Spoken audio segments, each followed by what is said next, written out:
ನಮಸ್ಕಾರ ಎಲ್ರಿಗೂ, welcome to KPSC Times. So ನಾವಿವತ್ತು August 1st related most important one liner current ಅಫೇರ್ಸ್ಗಳನ್ನ discuss ಮಾಡ್ಕೊಳ್ಳೋಣ. ಇದು ನೆಕ್ಸ್ಟ್ ಬರುವಂಥ ಎಕ್ಸಾಮ್ಸ್ಗಳಿಗೆ ತುಂಬ ಇಂಪಾರ್ಟೆಂಟ್ ಆಗುತ್ತೆ. ಎಸ್ಪೆಷಲಿ ಇವಾಗ ನೆಕ್ಸ್ಟ್ ನಮಗೆ PS ಎಕ್ಸಾಮ್ ಇರುತ್ತೆ. PS ಎಕ್ಸಾಮಲ್ಲಿ ಯಾವ ಥರ ಆಗಿರುತ್ತೆ ಅಂತಂದರೆ, ಈಗ ಎಕ್ಸಾಂಪಲ್ಲು ನಮಗೆ ಅಕ್ಟೋಬರಲ್ಲಿ ಇಟ್ಟಿರ್ತಾರೆ ಅಂತ ಅಂದ್ಕೊಳ್ಳೋಣ. ಸೊ ಅಕ್ಟೋಬರ್ ಅಂತಂದರೆ ನಮಗೆ ಏನು ಮಾಡ್ಕೊಂಡಿರ್ತಾರೆ, ಸೆಪ್ಟೆಂಬರ್ ಟೈಮಲ್ಲಿ ಕ್ವೆಶನ್ ಪೇಪರ್ ಸೆಟ್ ಮಾಡಿಕೊಟ್ಟಿರ್ತಾರೆ. ಸೊ ಅದಕ್ಕಿಂತ ಮುಂಚೆ ಬರುವಂಥ 5 ಇಲ್ಲ 6 ತಿಂಗಳು ಏನಿರುತ್ತಲ್ಲ, ಅದರಿಂದ ತುಂಬ ಜಾಸ್ತಿ ಕ್ವೆಶನ್ಸ್ ಕೇಳ್ತಾ ಇರ್ತಾರೆ. ಅದಕ್ಕಿಂತ ಮುಂಚೆದು ಕೂಡ ಕೇಳ್ತಾರೆ, ಅದಕ್ಕಿಂತ ಮುಂಚೆನೂ ಒಂದು 4-5 ತಿಂಗಳದ್ದು ಕ್ವೆಶನ್ಸ್ ಕೇಳ್ತಾರೆ. ಬಟ್ ಅದರದ್ದು ನಂಬರ್ ಆಫ್ ಕ್ವೆಶನ್ಸು ಕಮ್ಮಿ ಇರುತ್ತೆ ಆ ಕಡೆಯಿಂದ ಕೇಳೋವಂಥದ್ದು. But previous 6 months current affairs ಅಂತೂ ತುಂಬ ಇಂಪಾರ್ಟೆಂಟ್ ಆಗುತ್ತೆ. ಎಸ್ಪೆಷಲಿ ಒನ್ ಲೈನರ್ಸ್ಗಳೆಲ್ಲದು ಕೂಡ ನೀವು ಒಂದ್ಸರಿ ರಿವಿಷನ್ ಮಾಡ್ಕೊಂಡಿರಿ, ನೀವು ಫಾಲೋ ಮಾಡ್ಕೊಂಡು ಬರ್ತಾಯಿದ್ರೆ ಅವನ್ನೆಲ್ಲ ರಿವಿಷನ್ ಮಾಡ್ಕೊಂಡಿರಿ. ತುಂಬ ಕರೆಂಟ್ ಅಫೇರ್ಸು ಎಲ್ಲದೂ ಕೂಡ ನಮಗೆ ಕವರ್ ಆಗೋಗ್ಬಿಟ್ಟಿರುತ್ತೆ. ಅದ್ರ ಜೊತೆಗೆ ನೀವು ಮ್ಯಾರಥಾನ್ ಸೀರೀಸು ಕೂಡ ನೋಡ್ಕೊಂಡಿರ್ಬೋದು. ಚಾನಲ್ಗೆ ಹೊಸಬರಾಗಿದ್ದರೆ ಸಬ್ಸ್ಕ್ರೈಬ್ ಮಾಡೋದನ್ನ ಮರೆಯೋಕೆ ಹೋಗಬೇಡಿ, ಬೆಲ್ ಐಕನ್ನು ಕೂಡ ಪ್ರೆಸ್ ಮಾಡ್ಕೊಂಡಿರಿ. ಡೈಲಿ ಬೇಸಿಸಲ್ಲಿ ನಮ್ಮ ವಾಟ್ಸಪ್ ಗ್ರೂಪಲ್ಲಿ ಈ ಥರ ನಾವು ಬೇರೆ ಬೇರೆ PDFs, ನಾವು ಮಾಡಿರೋಂಥ ನೋಟ್ಸಿನ PDFs, ಒನ್ ಲೈನರ್ಸ್ ಆಗಿರ್ಬೋದು, ಇಲ್ಲಾಂತಂದರೆ job notification, important news paper clips ಆಗಿರಲಿ, ಇಲ್ಲಾಂತಂದರೆ ಬೇರೆ ನಮಗೆ ಜನರಲಾಗಿ ಇಂಪಾರ್ಟೆಂಟ್ ಏನಿರುತ್ತೆ ನಮಗೆ ಎಕ್ಸಾಮಿಗೆ, ಆ ನೋಟ್ಸ್ ಎಲ್ಲದೂ ಕೂಡ ಶೇರ್ ಮಾಡ್ತಾ ಇರ್ತೀವಿ. ನೀವು ನಮ್ಮ ವಾಟ್ಸಪ್ ಗ್ರೂಪ್ ಜಾಯ್ನ್ ಆಗಬೇಕು ಅಂತಂದರೆ ಇಲ್ಲಿ ಕೊಟ್ಟಿರೋಂಥ ನಂಬರ್ಗೆ ನೀವು ಕಾಂಟ್ಯಾಕ್ಟ್ ಮಾಡ್ಕೊಂಡಿರ್ಬೋದು. ಫಸ್ಟ್ ನಾವು ನೋಡ್ಕೊಳ್ಳೋಣ. ಇಲ್ಲಿ ವರ್ಲ್ಡ್ ಹೆರಿಟೇಜ್ ಸೈಟು. ಸೊ ಈ ವರ್ಲ್ಡ್ ಹೆರಿಟೇಜ್ ಸೈಟು ರೆಕಗ್ನೈಸ್ ಯಾರು ಮಾಡ್ತಾರೆ ಅಂತ ಕೇಳಿದ್ರೆ, ಅದಕ್ಕೆ ಆನ್ಸರ್ ಬಂದ್ಬಿಟ್ಟು ನಮಗೆ ಯುನೆಸ್ಕೋ ರೆಕಗ್ನೈಸ್ ಮಾಡುತ್ತೆ ಅದನ್ನು. ಸೊ ವರ್ಲ್ಡ್ ಹೆರಿಟೇಜ್ ಸೈಟ್ಗಳನ್ನ ರೆಕಗ್ನೈಸ್ ಮಾಡೋಂಥದ್ದೇ ನಮಗೆ ಯುನೆಸ್ಕೋ. ಸೊ ಯುನೆಸ್ಕೋ ನೋಡಿ ರೆಕಗ್ನೈಸ್ ಯಾವ ಥರದ ಸೈಟ್ಸ್ ಮಾಡುತ್ತೆ ಅಂತಂದರೆ, ಒಂದು ಬಂದ್ಬಿಟ್ಟು ನಮಗೆ ಕಲ್ಚರಲ್ ಸೈಟ್ಸ್ನ ರೆಕಗ್ನೈಸ್ ಮಾಡುತ್ತೆ, ಇನ್ನೊಂದು ಬಂದ್ಬಿಟ್ಟು ನಮಗೆ ಇಲ್ಲಿ ಫಿಸಿಕಲ್ ಇಂಪಾರ್ಟೆನ್ಸಿ ಇರೋವಂಥದ್ದು, ಅಂತಂದರೆ ಫಿಸಿಕಲ್ ಇಂಪಾರ್ಟೆನ್ಸ್ ಇರೋವಂಥದ್ದು ನಮಗೆ ಸೈಟ್ಸ್ಗಳನ್ನ ರೆಕಗ್ನೈಸ್ ಮಾಡ್ಕೊಳ್ಳುತ್ತೆ, ಅಂತಂದರೆ ನ್ಯಾಚುರಲ್ ಸೈಟ್ಸ್ನ ರೆಕಗ್ನೈಸ್ ಮಾಡ್ಕೊಳ್ಳುತ್ತೆ. ಸೊ ಈಗ ರೀಸೆಂಟಾಗಿ ರೆಕಗ್ನೈಸ್ ಮಾಡ್ಕೊಂಡಿರೋಂಥದ್ದು ಅಂತಂದರೆ ನಮಗೆ ಇಲ್ಲಿ ಫಸ್ಟು ನ್ಯಾಚುರಲ್ ಸೈಟ್ಸ್ಗಳನ್ನ ನೋಡ್ಕೊಳ್ಳೋಣ, ಯಾವುದ್ಯಾವುದು ರೀಸೆಂಟಾಗಿ ರೆಕಗ್ನೈಸ್ ಮಾಡ್ಕೊಂಡಿದೆ ಅಂತ. ಸೊ ಇದರಲ್ಲಿ 4 ಐಲ್ಯಾಂಡ್ಸ್ ಅಂತ ಒಂದಿದೆ. So 4 islands Japan. ಸೊ ಜಪಾನಿಂದು 4 ಐಲ್ಯಾಂಡ್ಸು. ನೆಕ್ಸ್ಟು ನಾವು ನೋಡ್ಕೋಬೇಕು ಅಂತಂದರೆ ಕೋಸ್ಟಲ್ ಏರಿಯಾ ಯಾವುದ್ರದ್ದು ಅಂತಂದರೆ ಸೌತ್ ಕೊರಿಯಾದು ಕೋಸ್ಟಲ್ ಏರಿಯಾ. ಅದಾದಮೇಲೆ ನಮಗೆ ಮಲೈ ಪೆನಿನ್ಸುಲಾ ಥೈಲ್ಯಾಂಡಿಂದು. ಸೊ ಇವೆಲ್ಲದನ್ನೂ ಕೂಡ ಇದು ರೆಕಗ್ನೈಸ್ ಮಾಡ್ಕೊಂಡಿದೆ. ನೆಕ್ಸ್ಟ್ ನಮಗೆ ಕಲ್ಚರಲ್ ಸೈಟ್ಸು ಯಾವುದ್ಯಾವುದು ಅಂತ ನಾವು ನೋಡ್ಕೋಬೇಕು ಅಂತಂದರೆ, ಕಲ್ಚರಲ್ ಸೈಟ್ಸಲ್ಲಿ ನಮಗೆ ಡಚ್ ವಾಟರ್ ಡಿಫೆನ್ಸ್ ಲೈನ್ಸು, ಅದಾದಮೇಲೆ ನಮಗೆ ಕಾಲೋನೀಸು, ಎಲ್ಲಿ ಬೆಲ್ಜಿಯಮಲ್ಲಿ ಇರುವಂಥ ಕಾಲೋನೀಸು, ನೀದರ್ಲ್ಯಾಂಡ್ಸಿಂದು, ಇವೆಲ್ಲದನ್ನೂ ಕೂಡ ರೀಸೆಂಟಾಗಿ ರೆಕಗ್ನೈಸ್ ಮಾಡ್ಕೊಂಡಿದೆ. ಸೊ ಅದಕ್ಕೋಸ್ಕರ ಸ್ವಲ್ಪ ನ್ಯೂಸಲ್ಲಿತ್ತು, ಇದ್ರ ಬಗ್ಗೆ ಮುಂಚೆನೂ ಕೂಡ ನಾವು ನೋಡ್ಕೊಂಡಿದ್ದೀವಿ. ಸೊ ಇಲ್ಲಿ ಬೇರೆ ದೇಶದಲ್ಲ ಅಷ್ಟೊಂದು ಇಂಪಾರ್ಟೆಂಟ್ ಆಗಲ್ಲ, ನಮ್ಮ ದೇಶದಲ್ಲಿ ಯಾವುದ್ಯಾವುದು ಕೊಟ್ಟಿರ್ತಾರೆ ಅದು ನಮಗೆ ಇಂಪಾರ್ಟೆಂಟ್ ಆಗಿರುತ್ತೆ, ಅದನ್ನು ನಾವು ನೋಡ್ಕೊಂಡಿರಬೇಕು. ನೆಕ್ಸ್ಟು ಲಾರ್ಜೆಸ್ಟ್ ರಿಸರ್ವ್ಸು, ಗೋಲ್ಡ್ ಓರ್ಸಿಂದು ಲಾರ್ಜೆಸ್ಟ್ ರಿಸರ್ವ್ಸು ಎಲ್ಲಿರೋವಂಥದ್ದು. ಸೊ ಇವಾಗ ಒಂದು 2 seconds ಟೈಮ್ ಕೊಟ್ಟಿರ್ತೀನಿ, ನೀವೇ ಕಮೆಂಟ್ ಮಾಡ್ಕೊಂಡಿರಿ ಲಾರ್ಜೆಸ್ಟ್ ಗೋಲ್ಡ್ ರಿಸರ್ವ್ಸ್ ಎಲ್ಲಿದೆ ಅಂತ. ಸೊ ಕಮೆಂಟ್ ಮಾಡಿದ್ದೀರಾ ಅಂತ ಅಂದ್ಕೊಂಡಿದ್ದೀನಿ.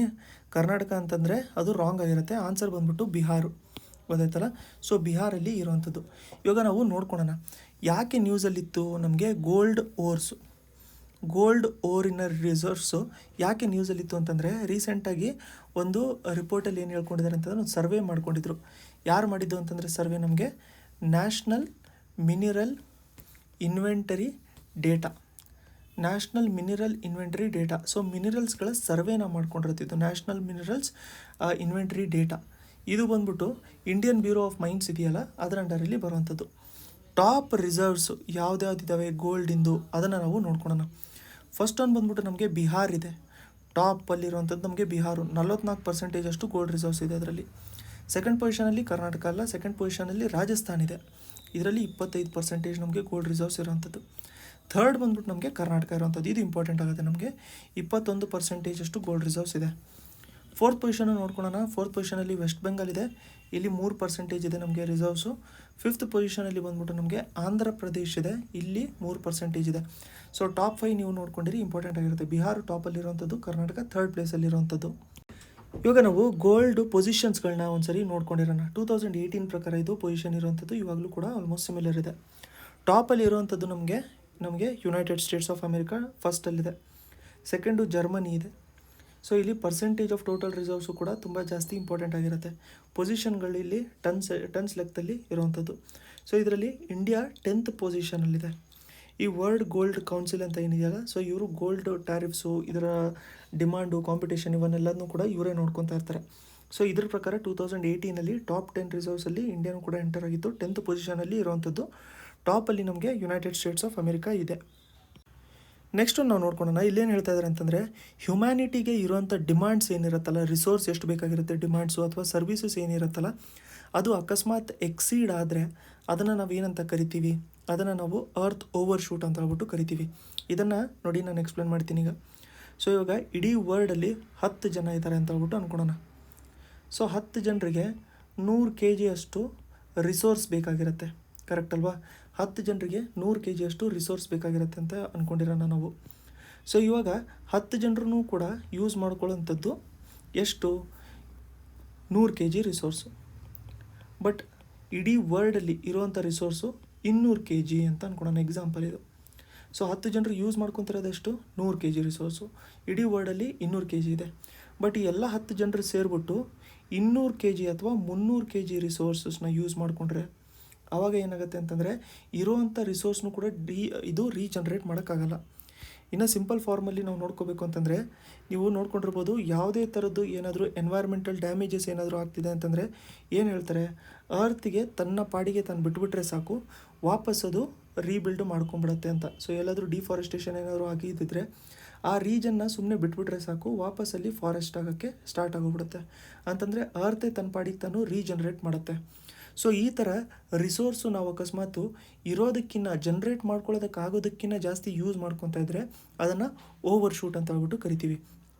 ಸೊ ಅರ್ತ್ಗೆ ಎಷ್ಟು ಜನ್ರೇಟ್ ಮಾಡ್ಕೊಳಕ್ಕಾಗ್ತಾ ಇರುತ್ತೆ ಅದಕ್ಕಿಂತ ಜಾಸ್ತಿ ನಾವು ಯೂಸ್ ಮಾಡ್ಕೊತಾ ಇದ್ದರೆ ಅದನ್ನು ನಾವು ಓವರ್ ಶೂಟ್ ಅಂತ ಹೇಳ್ಬಿಟ್ಟು ಕರಿತೀವಿ. ಸೊ ಇದು ಓವರ್ ಶೂಟು ಈ ವರ್ಷ ಬಂದ್ಬಿಟ್ಟು 29th ಜುಲೈ ಅಬ್ಸರ್ವ್ ಮಾಡ್ಕೊಂಡಿದ್ರು. So Earth Overshoot Day ಅಂತ ಹೇಳ್ಬಿಟ್ಟು 2021ನಲ್ಲಿ 29th ಜುಲೈ ಅಂತ ಅಬ್ಸರ್ವ್ ಮಾಡ್ಕೊಂಡಿದ್ರು. ಅದೇ ನಾವು 2020 ನೋಡ್ಕೋಬೇಕು ಅಂತಂದರೆ 22nd ಆಗಸ್ಟನ್ನ ಅರ್ತ್ ಓವರ್ ಶೂಟ್ ಡೇ ಅಂತ ಹೇಳ್ಬಿಟ್ಟು ಅಬ್ಸರ್ವ್ ಮಾಡ್ಕೊಂಡಿದ್ರು. ಕಾರಣ ಏನು ಅಂತಂದರೆ, ಇದಕ್ಕೆ ಅಮೆಝಾನ್ ರೈನ್ ಫಾರೆಸ್ಟ್ ಇದೆಯಲ್ಲ, ಸೊ ಅಲ್ಲಿ ಡಿಫಾರೆಸ್ಟೇಷನ್ ತುಂಬ ಜಾಸ್ತಿ ಆಗ್ತದೆ, ಇದು ಫಸ್ಟ್ ಕಾರಣ. ಸೆಕೆಂಡ್ ಒಂದು ಬಂದ್ಬಿಟ್ಟು ನಮಗೆ ಕಾರ್ಬನ್ ಡೈಆಕ್ಸೈಡಿಂದು ಎಮಿಷನ್ ಜಾಸ್ತಿ ಆಗ್ತದೆ ಎನರ್ಜಿ ಸೆಕ್ಟರಲ್ಲಿ. ಇವೆರಡು ಮೇನ್ ಕಾರಣಗಳಿದ್ದಾವೆ. But 29th July Earth Overshoot ಆಗಿದೆ ಅಂತ ಹೇಳ್ಬಿಟ್ಟು ನೆನ್ಪಿಟ್ಕೊಂಡಿರಿ. ನೆಕ್ಸ್ಟು ಫಸ್ಟ್ ಸಿಟಿ ಯಾವುದು ಇಂಡಿಯಾದಲ್ಲಿ ಡ್ರಿಂಕ್ ಫ್ರಮ್ ಟ್ಯಾಪ್ ಫೆಸಿಲಿಟಿನ 24 hours ಅವೈಲೇಬಲ್ ಮಾಡ್ಕೊಳ್ಳೋದಕ್ಕೆ ಫಸ್ಟ್ ಸಿಟಿ ಯಾವುದು ಅಂತ ಕೇಳ್ತಾ ಇದ್ದಾರೆ. ಸೊ ಇದಕ್ಕೆ ಆನ್ಸರ್ ಬಂದ್ಬಿಟ್ಟು ನಮಗೆ ಪುರಿ ಆಗಿರುತ್ತೆ. ಸೊ ಪುರಿ ಇರುವಂಥದ್ದಲ್ಲಿ ಒಡಿಸ್ಸಾದಲ್ಲಿ ಇರುವಂಥದ್ದು ಇದು ಪುರಿ. ನೆಕ್ಸ್ಟು ವರ್ಲ್ಡಿಂದು first carbon border tax import ಮಾಡಿರೋಂಥ ಗೂಡ್ಸ್ ಮೇಲೆ ಕಾರ್ಬನ್ ಬಾರ್ಡರ್ ಟ್ಯಾಕ್ಸು ಇಂಪೋಸ್ ಯಾರು ಮಾಡ್ತಾ ಇದ್ದಾರೆ ಅಂತಂದರೆ ಇದು ಯುರೋಪಿಯನ್ ಯೂನಿಯನ್ನು. ಸೊ ಈಗ ಯುರೋಪಿಯನ್ ಯೂನಿಯನ್ ಮೇಲೆ ನಾವು 2-3 ಪಾಯಿಂಟ್ಸ್ನ ನಾವು ನೋಡ್ಕೊಳ್ಳೋಣ. ಫಸ್ಟ್ ಆಫ್ ಆಲ್ ಈಗ ನ್ಯೂಸಲ್ಲಿ ಇದ್ದಿರೋವಂಥದ್ದು CBAM ಮೂಲಕ ನ್ಯೂಸಲ್ಲಿತ್ತು. CBAM ಅಂತಂದರೆ ನಮಗೇನಾಗಿರುತ್ತೆ, CBAM ಅಂತಂದರೆ ನಮಗೆ ಕಾರ್ಬನ್ ಬಾರ್ಡರ್ ಅಡ್ಜಸ್ಟ್ಮೆಂಟ್ ಮೆಕ್ಯಾನಿಸಮ್ ಅಂತ. ಅದ್ರ ಜೊತೆ ಇವ್ರದ್ದು ಯುರೋಪಿಯನ್ ಯೂನಿಯನ್ ಸುಮಾರು 28 ದೇಶಗಳಿದ್ದಾವೆ ಯುರೋಪಿಯನ್ ಯೂನಿಯನಲ್ಲಿ. ಸೊ ಇವ್ರು ಏನು ಮಾಡಿದ್ರು ಅಂತಂದರೆ ಫಿಟ್ ಫಾರ್ 55 ಅಂತ ಹೇಳ್ಬಿಟ್ಟು ಇನಿಷಿಯೇಟಿವ್ ಮಾಡ್ಕೊಂಡಿದ್ರು. ಈ ಫಿಟ್ ಫಾರ್ 55 ಇನಿಷಿಯೇಟಿವ್ ಯಾರ್ದು ಅಂತಂದರೆ ಇದು ಕೂಡ ಯುರೋಪಿಯನ್ ಯೂನಿಯನಿಂದು. ಇದ್ರ ಪ್ರಕಾರ ಏನು ಹೇಳಿದರು ಅಂತಂದರೆ, ಇಡೀ ಯುರೋಪಿಯನ್ ಯೂನಿಯನ್ನು 1990ನ ಬೇಸ್ ಆಗಿ ತೊಗೊಂಡ್ಬಿಟ್ಟು 1990 ಲೆವೆಲಲ್ಲಿ 2030ವರೆಗೂ 1990 ಲೆವೆಲ್ವರೆಗೂ ಕೂಡ 55% ಅಷ್ಟು ಕಾರ್ಬನ್ ಎಮಿಷನ್ನ ಕಮ್ಮಿ ಮಾಡ್ಕೊತೀವಿ ಅಂತ. So target of reducing 55% of carbon emissions compared to 1990 level. Time frequency ಇರುವಂಥದ್ದು 2030ವರೆಗೂ. ಇದನ್ನು ಅವರು ಫಿಟ್ ಫಾರ್ 55 ಇನಿಷಿಯೇಟಿವ್ ಅಂತ ಕರಿತಿದ್ರು. ಯಾಕಂತಂದರೆ 55% ಅಷ್ಟು ರಿಡಕ್ಷನ್ ಮಾಡ್ಕೋಬೇಕು ಅಂತ ಹೇಳ್ಬಿಟ್ಟು. ಸೊ ಅದೇ ಇನಿಷಿಯೇಟಿವ್ನ ಎಕ್ಸ್ಟೆಂಡ್ ಮಾಡ್ತಾ ಇವಾಗ ಏನು ಮಾಡ್ಕೊಂಡಿದ್ದಾರೆ ಅಂತಂದರೆ ಕಾರ್ಬನ್ ಬಾರ್ಡರ್ ಅಡ್ಜಸ್ಟ್ಮೆಂಟ್ ಮೆಕ್ಯಾನಿಸಮ್ ಅಂತ ಸ್ಟಾರ್ಟ್ ಮಾಡ್ಕೊಂಡಿದ್ದಾರೆ. ಅಂತಂದರೆ ಬಾರ್ಡರಲ್ಲಿ ಬರುವಂಥ ಕಾರ್ಬನ್ ರಿಲೇಟೆಡ್ ಏನು ಟ್ಯಾಕ್ಸ್ ಇರುತ್ತಲ್ಲ, ಇಂಪೋರ್ಟ್ ಮಾಡ್ಕೊಂಡಿರೋಂಥ ಗೂಡ್ಸ್ ಮೇಲೆ ಅದಕ್ಕೂ ಕೂಡ ಇವರು ಟ್ಯಾಕ್ಸ್ ಹಾಕ್ಕೊಳ್ತಾ ಇದ್ದಾರೆ ಅಂತ ಹೇಳ್ಬಿಟ್ಟು ಆಗ್ತಾಯಿದೆ. ನೆಕ್ಸ್ಟ್ ಒಂದು ನಾವು ನೋಡ್ಕೊಳ್ಳೋಣ. ನೆಕ್ಸ್ಟ್ ಒಂದು ಬಂದ್ಬಿಟ್ಟು ಬಾಗ್ಜಾನ್ ರೀಸೆಂಟಾಗಿ ತುಂಬ ಜಾಸ್ತಿ ನ್ಯೂಸಲ್ಲಿತ್ತು. ಸೊ ಇದು ಯಾವ ಸ್ಟೇಟಿಗೆ ರಿಲೇಟ್ ಆಗಿರೋದೆ ಅಂತ ಹೇಳ್ಬಿಟ್ಟು ಕೇಳಿದ್ರೆ ನಮಗೆ ಆನ್ಸರ್ ಬಂದ್ಬಿಟ್ಟು ಅಸ್ಸಾಂ ಆಗಿರುತ್ತೆ. ಸೊ ಅಸ್ಸಾಮಲ್ಲಿ ಏನಾಗಿತ್ತು ಅಂತಂದರೆ 2020ಯಲ್ಲಿ ಆಗಿರುವಂಥದ್ದು ನಮಗೆ ಏನು ಆಯಿಲ್ ವೆಲ್ ಫೈರ್ ಆಗಿತ್ತಲ್ಲ, ಅದು ಇವಾಗಲೂ ಕೂಡ ಕಂಟಿನ್ಯೂ ಆಗ್ತಿದೆ ಅಂತ ಹೇಳ್ಬಿಟ್ಟು ಹೇಳ್ತಾಯಿದ್ರು. ಸೊ ಅದಕ್ಕೋಸ್ಕರ ಇದು ನ್ಯೂಸಲ್ಲಿತ್ತು. ನೆಕ್ಸ್ಟ್ ಎಕನಾಮಿ ರಿಲೇಟೆಡ್ ನಾವು ಒಂದು 2 ಎಕ್ಸ್ಪೆನ್ಷನ್ನ ನೋಡ್ಕೊಳ್ಳೋಣ. ಒಂದು RTGS, NEFT. ಸೊ ನೀವು ಆನ್ಲೈನ್ ಟ್ರಾನ್ಸ್ಫರ್ ಮಾಡ್ಕೊಂಡಿರ್ಬೇಕಾದ್ರೆ ಇವಾಗಲೇ RTGS NEFT ಮಾಡ್ಕೊಂಡಿರ್ತೀರ. ಫುಲ್ ಫಾರ್ಮ್ ಏನು ಅಂತಂದರೆ ರಿಯಲ್ ಟೈಮ್ ಗ್ರಾಸ್ ಸೆಟಲ್ಮೆಂಟ್ ಅಂತ. RTGS ಅಂತಂದರೆ ರಿಯಲ್ ಟೈಮ್ ಗ್ರಾಸ್ ಸೆಟಲ್ಮೆಂಟ್. ಅದೇ ನಮಗೆ NEFT ಅಂತಂದರೆ ನ್ಯಾಷನಲ್ ಎಲೆಕ್ಟ್ರಾನಿಕ್ ಫಂಡ್ ಟ್ರಾನ್ಸ್ಫರ್ ಅಂತ. ಸೊ ಇದು ಸೆಟಲ್ಮೆಂಟು NEFT ನಾವು ನೋಡ್ಕೋಬೇಕು ಅಂತಂದರೆ ಇದು ಬಂದ್ಬಿಟ್ಟು ಒಂಥರ ಬ್ಯಾಚಸಲ್ಲಿ ನಡೀತಾ ಇರುತ್ತೆ. ಅಂತಂದರೆ ಅಟ್ಲೀಸ್ಟ್ ಒಂದು 30 ಮಿನಿಟ್ಸ್ ಅಷ್ಟು ಟೈಮ್ ಫ್ರೇಮ್ ಕೊಟ್ಟಿರ್ತಾರೆ. ಬಟ್ RTGS ಅಂತಂದರೆ ಅವಾಗ ಇನ್ಸ್ಟಂಟಾಗಿ ರಿಯಲ್ ಟೈಮಲ್ಲೇ ಟ್ರಾನ್ಸ್ಫರ್ ಆಗ್ತಾ ಇರುತ್ತೆ. ಅದಾದಮೇಲೆ NEFT ಮೇಲೆ ನಾವು ನೋಡ್ಕೋಬೇಕು ಅಂತಂದರೆ RTGS NEFT. ಸೊ NEFT ಮೇಲೆ ನಾವು ನೋಡ್ಕೋಬೇಕು ಅಂತಂದರೆ 1 lakh ಇದು ₹1 ಸೊ ₹1 ಅಷ್ಟು ಮಿನಿಮಮ್ ಟ್ರಾನ್ಸಾಕ್ಷನ್ ನಾವು ಮಾಡ್ಕೊಂಡಿರ್ಬೋದು. ಆದಮೇಲೆ ನಮಗೆ ಮ್ಯಾಕ್ಸಿಮಮ್ ಲಿಮಿಟು ಯಾವುದೂ ಇಲ್ಲ. ಬಟ್ RTGSಲ್ಲಿ ಮಿನಿಮಮ್ ನಮಗೆ 2 lakhs ಮಿನಿಮಮ್ ಇರಲೇಬೇಕು. ಮಿನಿಮಮ್ 2 lakhs ಇರಬೇಕು. RTGS ಮಾಡಿಸ್ಬೇಕು ಅಂತಂದರೆ ಮಿನಿಮಮ್ 2 lakhs ಇರಬೇಕು. ಸೊ ಈ ಲಿಮಿಟೇಷನ್ ಒಂದು ನೋಡ್ಕೊಂಡಿರಿ, ಅದ್ರ ಪ್ರಕಾರನೇ ಟ್ರಾನ್ಸ್ಫರ್ ಮಾಡ್ಕೊಳ್ಳೋವಂಥದ್ದು. Next astronomical object where the gravitation is so high that even light can't escape. ಅದಕ್ಕೆ ನಾವು ಬ್ಲ್ಯಾಕ್ ಹೋಲ್ ಅಂತ ಹೇಳ್ಬಿಟ್ಟು ಕರಿತೀವಿ. ಸೊ ರೀಸೆಂಟಾಗಿ ಆ ಬ್ಲ್ಯಾಕ್ ಹೋಲ್ ಹಿಂದ್ಗಡೆ ಒಂದು ಲೈಟ್ನ ಡಿಸ್ಕವರ್ ಮಾಡ್ಕೊಂಡಿದ್ದಾರೆ ಸೈಂಟಿಸ್ಟು. ಸೊ ಅದಕ್ಕೋಸ್ಕರ ಇದು ನ್ಯೂಸಲ್ಲಿತ್ತು. ಸೊ ಬ್ಲ್ಯಾಕ್ ಹೋಲ್ ಅಂತಂದರೆ ಏನು? ಸೊ ಕಂಪ್ಲೀಟಾಗಿ ಎಲ್ಲದನ್ನೂ ಕೂಡ ಅದು ಸುತ್ತಮುತ್ತ ಇರೋವಂಥದ್ದು ಎಲ್ಲದನ್ನೂ ಕೂಡ ಅದು ಅಬ್ಸರ್ವ್ ಮಾಡ್ಕೊತಾ ಇರುತ್ತೆ. ಯಾಕಂತಂದರೆ ಅದರಲ್ಲಿ ಹೈ ಲೆವೆಲಲ್ಲಿ ಗ್ರಾವಿಟೇಷನ್ ಇರುತ್ತೆ. ಆ ಗ್ರಾವಿಟೇಷನ್ ಫೋರ್ಸ್ ಎಷ್ಟು ಜಾಸ್ತಿ ಇರುತ್ತೆ ಅಂತಂದರೆ ಲೈಟ್ಗೂ ಕೂಡ ಇದ್ರ ಹೊರಗಡೆ ಎಸ್ಕೇಪ್ ಆಗೋಕ್ಕಾಗಲ್ಲ. ಸೊ ಸುತ್ತಮುತ್ತ ಏನಾದ್ರು ಲೈಟ್ ಇದ್ದರೆ ಲೈಟ್ನೂ ಕೂಡ ಇದು ಎಳ್ಕೊಳ್ಳುತ್ತೆ. ಅದನ್ನು ಬ್ಲ್ಯಾಕ್ ಹೋಲ್ ಅಂತ ಹೇಳ್ಬಿಟ್ಟು ಕರಿತೀವಿ. ನೆಕ್ಸ್ಟ್ ಒಂದು ಬಂದ್ಬಿಟ್ಟು ಯಾವ ಏರ್ಲೈನು ಇವಾಗ ಇಂಡಿಯಾದಲ್ಲಿ ಫಸ್ಟ್ ಟೈಮು ESGನ ರಿಲೀಸ್ ಮಾಡಿದೆ. ESG ಅಂತಂದರೆ ಎನ್ವೈರ್ಮೆಂಟು, ಸೋಷಲ್ ಮತ್ತು ಗವರ್ನೆನ್ಸು. ಇದನ್ನು ರಿಲೀಸ್ ಮಾಡಿದೆ ಅಂತಂದರೆ ಇಂಡಿಗೋ ಏರ್ಲೈನ್ಸು ರಿಲೀಸ್ ಮಾಡಿದೆ ಇದನ್ನು. ನೆಕ್ಸ್ಟು ಯಾರು CBSE ಕೊಲಾಬ್ರೇಷನ್ ಜೊತೆಗೆ ಮಿನಿಸ್ಟ್ರಿ ಆಫ್ ಎಜುಕೇಷನ್ ಜೊತೆಗೆ ಆರ್ಟಿಫಿಷಿಯಲ್ ಇಂಟೆಲಿಜೆನ್ಸ್ ರಿಲೇಟೆಡ್ಡು ಎಲ್ಲರಿಗೂ ಕೂಡ ಇರಬೇಕು ರೀಚ್ ಅಂತ ಹೇಳ್ಬಿಟ್ಟು ಲಾಂಚ್ ಮಾಡ್ಕೊಂಡಿದ್ದಾರೆ ಅಂತಂದರೆ ಇಂಟೆಲ್ ಅದನ್ನು ಲಾಂಚ್ ಮಾಡ್ಕೊಂಡಿರೋಂಥದ್ದು. ಎಲ್ಲರಿಗೂ ಕೂಡ ಆರ್ಟಿಫಿಷಿಯಲ್ ಇಂಟೆಲಿಜೆನ್ಸ್ ರಿಲೇಟೆಡ್ ನಾಲೆಜ್ ಇರಬೇಕು ಅಂತ ಹೇಳ್ಬಿಟ್ಟು. ಪ್ರೀವಿಯಸ್ ಡಿಸ್ಕಸ್ ಮಾಡ್ಕೊಂಡಿರೋಂಥ ಕರೆಂಟ್ ಅಫೇರ್ಸಲ್ಲಿ ನಾವು ರೋಬ್ಲಾಕ್ಸ್ ಗೇಮ್ ಬಗ್ಗೆ ನೋಡ್ಕೊಂಡಿದ್ದೀವಿ. ಯಾವುದಕ್ಕೆ ರಿಲೇಟ್ ಆಗಿರೋಂಥ ಗೇಮ್ ಇದು ಅಂತ ನಿಮ್ಗೆ ಗೊತ್ತಿದ್ರೆ #ಆನ್ಸರ್ನ ಕಮೆಂಟ್ ಸೆಕ್ಷನಲ್ಲಿ ಕಮೆಂಟ್ ಮಾಡ್ಕೊಂಡಿರಿ. ನೋಟ್ಸು PDFಗಳಿಗೋಸ್ಕರ ನೀವು ಈ ನಂಬರ್ಗೆ ಕಾಂಟ್ಯಾಕ್ಟ್ ಮಾಡ್ಕೊಂಡಿರ್ಬೋದು. ನೆಕ್ಸ್ಟ್ ವೀಡಿಯೋಲಿ ಮತ್ತೆ ಸಿಗೋಣ.